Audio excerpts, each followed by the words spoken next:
रात का वक्त है, एक पेट्रोल पंप पर हम मौजूद हैं, ये देखें आप।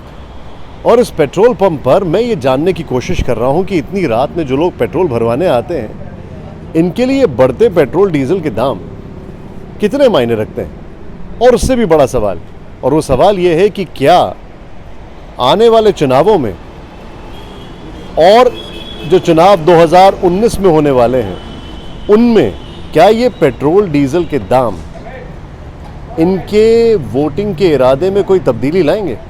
आइए चलते हैं, लोगों से बातचीत करते हैं। पेट्रोल प्राइसेस से आप कितना परेशान हैं? बहुत परेशान है। आपकी गाड़ी में क्या पड़ता है, पेट्रोल या डीजल? नहीं, पेट्रोल ही चल रहा है अभी तक तो। क्या डीजल स्विच ओवर करने का प्लान है? नहीं, ऑब्वियसली नो। अब तो डिफरेंस नहीं था ना डीजल और पेट्रोल के अंदर। और पेट्रोल प्राइसेस जो है ये आपके वोटिंग के इरादे में कितनी तब्दीली लाएंगे?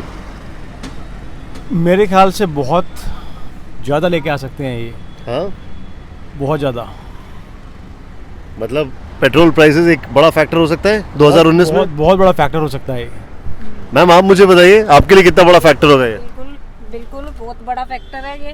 हाँ? क्योंकि आम पब्लिक पेट्रोल और डीजल महंगा हो रहा है तो सारी चीज़ों पे असर पड़ता है, खाने पीने की और ये कन्वेंस की, सब चीज़ों पे असर पड़ता है। तो बहुत नुकसान हो रहा है।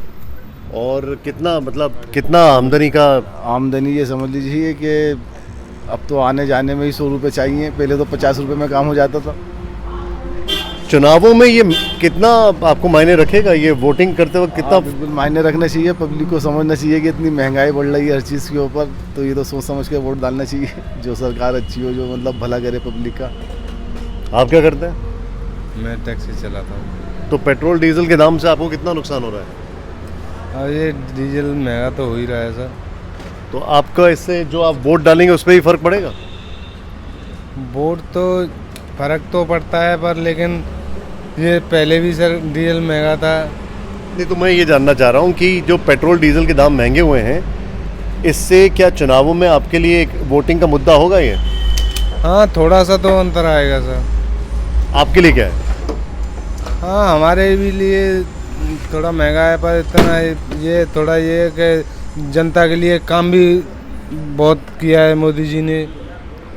जी, इतने रोड बनवाए, इतने शौचालय जनता के लिए बनवाए। ठीक है सर, बहुत फ़र्क पड़ा है। मतलब नुकसान ही हो रहा है इतना। पहले तो 500 रुपये में इतना पेट्रोल भर जाता था, अब तो यहाँ से आगे तक नहीं जा पाते। बाकी all thanks to Modi ji. 2019 में जो चुनाव होंगे उसमें फ्यूल प्राइसेस कितना बड़ा आपके लिए इशू होगा? सर काफ़ी होगा। मेरे को तो अब उम्मीद है कि होंडा भी अब थोड़े टाइम में साइकिल निकाल लेगा, तो उसमें घूमेंगे हम, गाड़ी रख देंगे घर पे। काफ़ी नुकसान है जी। दिन का मतलब महीने का कितना खर्चा बढ़ गया? महीने का लगभग हमारा इस टाइम में महीने का 3-4 हज़ार रुपये का खर्चा बढ़ गया। अच्छा, जब आप चुनावों में वोट डालने जाएंगे तो पेट्रोल डीजल के दाम तब मायने रखेंगे कि नहीं? रखेंगे, क्यों नहीं रखेंगे जी। मतलब ये फैसला करेंगे कि आप वोट किसको देते हैं? हाँ जी, ये फैसला करें वोट किसको दें इस चीज़ के लिए। काफ़ी इफेक्ट कर रहे हैं सर, काफ़ी इफेक्ट कर रहे हैं, क्योंकि it's keep on rising only, so there is no hope that it will come down. क्या चुनावों में ये एक मुद्दा होगा आपके लिए, एक पॉलिटिकल इशू होगा ये, या कोई डिसाइडिंग फैक्टर होगा? नहीं, ऐसा कुछ नहीं कह सकते कि चुनावों के लिए ये एक मुद्दा होगा, ऐसा कुछ नहीं। It's not a deciding factor. आपके लिए चुनावों में इससे कोई फर्क नहीं पड़ेगा? इससे कोई फ़र्क नहीं पड़ेगा, आई डोंट थिंक सो।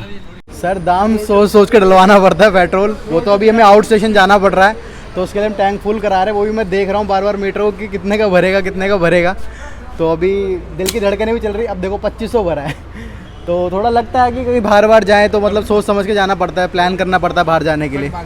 ये बताइए, जब 2019 में आप वोट डालेंगे तो आपके दिमाग में पेट्रोल डीजल के दाम होते हैं तब? सर, क्यों नहीं होगा सर। हम वोट डालते हैं अपने, जैसे लगा लो कि हमारे लिए कुछ बेनिफिट्स हो, हम बेनिफिट्स को लेके सरकार को वोट देते हैं। ठीक है, अब क्या करें वो सरकार के ऊपर है, जो सरकार करेगी वो अच्छे के लिए ही करेगी।